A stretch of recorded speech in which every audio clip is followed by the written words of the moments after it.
Ladies and gentlemen, I am extremely happy to be addressing the international conference arranged by the Tajik National University in cooperation with the Gorchakov Institute of Moscow over the extremely important topic of Eurasia.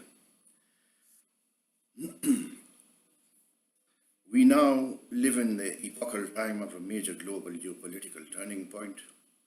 Over the last 500 years, during the European Renaissance, human civilization has developed beyond all precedent in the spheres of scientific, technological, social, cultural, political, and economic capabilities.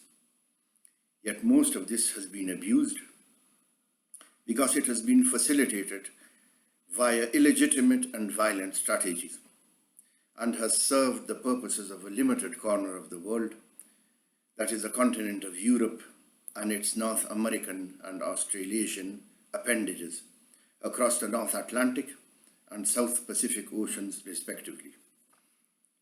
Although the progress has been great, its future has now become untenable due to the inherent structural flaws and injustices which have facilitated this progress so far. We need to search for solutions because progress is a human birthright and it has to be safeguarded and streamlined. But it must operate in a manner which is conducive to stable growth, the collective good, human dignity, and the legitimacy of justice. The problem facing humanity and its planetary home right now is how to surmount this procedural obstacle without bringing destruction upon all that physically exists here. Eurasia is the largest landmass on planet Earth. It is a supercontinental geographic structure, a contiguity, the vastness of which has been racially and culturally, and to a lesser extent climatically, apportioned by humans into the smaller European portion in the west and the larger Asiatic portion in its eastern part. That is to say that unlike the other continents that exist on Earth, the distinction between Europe and Asia is not geographic. It is in political geography. All other regions of the Earth, including continents, large and small, are regarded as appendages of Eurasia and its influence. Eurasia is the pivotal foundation of all human history because it has hosted the most numerous and influential human racial category, that is the Indo-Europeans, who comprise 46% of the total world population. It also hosts other major human racial and civilizational categories such as the Mongolic, Han, Semitic, and Turkic. Although the very vastness of each of these human categories has given rise to complexities and complications on all levels, even within the Indo-Europeans themselves, it has also engendered the growth of long-standing natural, cultural, and ethnic structures which refuse to die. They continue to serve as the bedrock and underpinning of civilization. In present-day terms, Russia is the only nation-state which truly characterizes the organic Eurasian principle in its totality. Not only is it the largest entity in Eurasia by area, it is also the country with the largest land mass on Earth.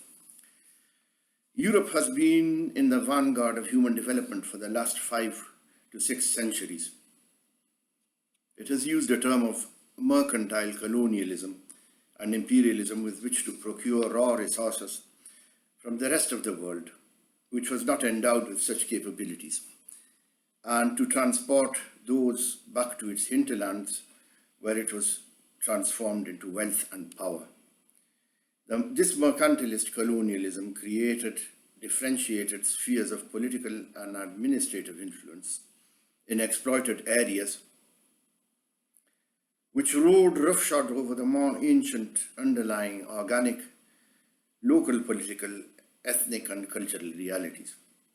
Although the colonizing powers invariably and of necessity left a lot of modernizing influences in such territories, it was not done with a positive intent, and only to facilitate their stranglehold.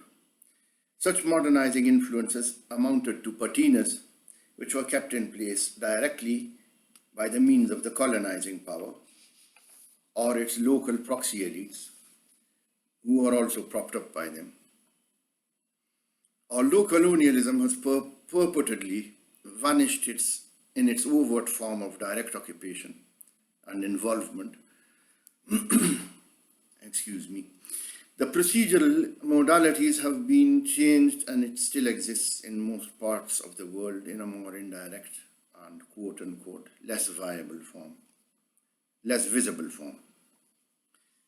The 20th century saw the peaking of the process of unequal human progress as engendered by the European Renaissance.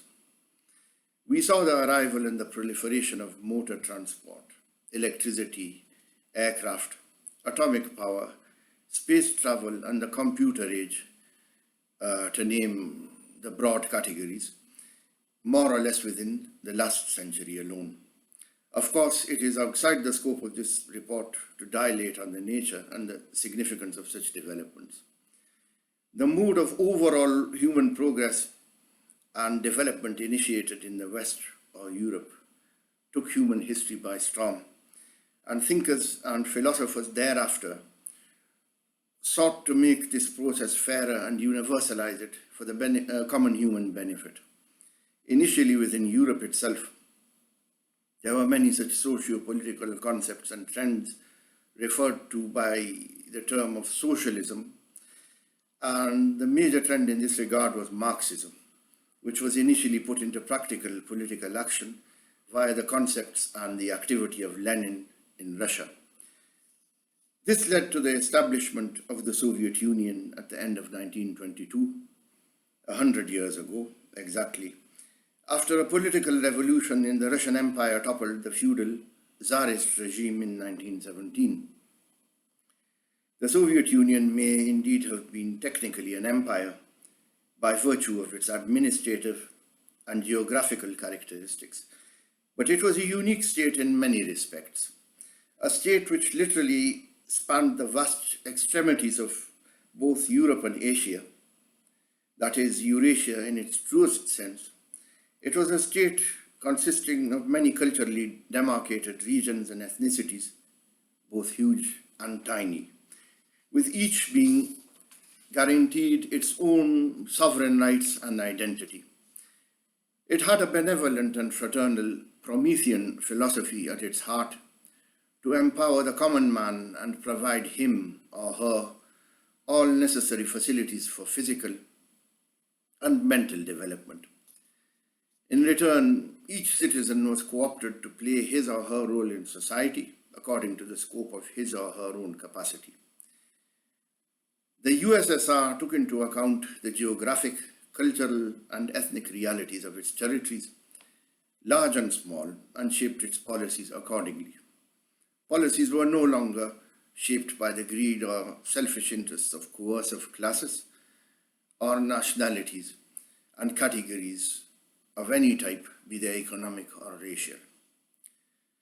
Of course, the traditional power brokers in Western Europe, who held the stranglehold over the world's wealth and the rest of humanity since the beginning of the European Renaissance, could not tolerate this state of affairs. And the 20th century, especially after 1945, is the story of the conflict between the paramount Western power, the United States of America, which I also term as the Second British Empire, and the Soviet Union, which was centered on Russia, but in a very benevolent manner. If Russia is the historical representative of Byzantium, then Western Europe is in most ways a continuation of the Western Roman Empire. Europe, in 1992, a set of clever moves by the Americans took advantage of some structural flaws and situations in the USSR to bring about its collapse. For the next 30 years, the whole world witnessed the naked reality of Western intentions as they became the sole arbiters of the globe, once more and arrogantly declared themselves to be the end of history. In doing so, they have done away with hallowed human traditions and practices. We need to study history and the natural flow of its processes in order to formulate strategies on all levels for the formulation of Eurasian structures and coordination thereof. These will be the most well-founded, scientific and practical in approach. Here I must insert some views about the country I was born in and which I am currently a citizen of, that is Pakistan. Pakistan is, as a state is a pure creation of British imperialist geopolitical strategy, and as such represents no viable ethnic, cultural or even economic reality. It is a rentier state controlled by a very corrupt, militarized proxy elite and depends almost entirely on Western aid for its continued existence. Long-standing Anglo-Western geopolitical interests in the area in this area, such as their great game strategy to counter Russia in South Asia and the Middle East over the past 200 years, which has had its various stages, have changed over the past decade as the US and NATO encountered defeat in Afghanistan last year, and the confrontation with Russia also shifted directly to the European theater as a result of the current situation in Ukraine. This process has been initiated in 2012, and over the past decade it has developed progressively when Russia and China began to reassert their legitimate roles on the global stage after 2 decades of so-called Western European globalism, in which we all saw how they treated the rest of the world and how the United States and its NATO allies successively ravaged countries that were struggling to develop themselves, such as Iraq, Afghanistan even, Libya, Syria.